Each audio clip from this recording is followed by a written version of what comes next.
Это не просто бунтари с окраин. Это те, кто дает им идею. Первый в списке — Алихан Бакейхан.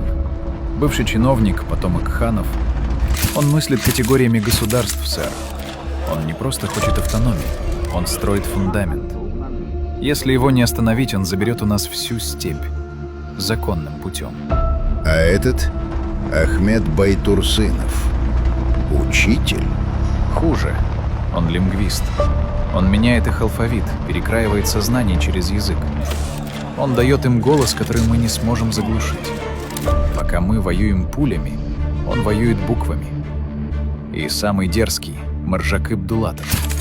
Его книга «Ойян, казак» расходится быстрее, чем мы успеваем ее сжигать. Он искра. Он прямо говорит: «Проснитесь». И, судя по донесениям, они начинают просыпаться. Готовьте приказ. Пора закрывать это дело. Навсегда.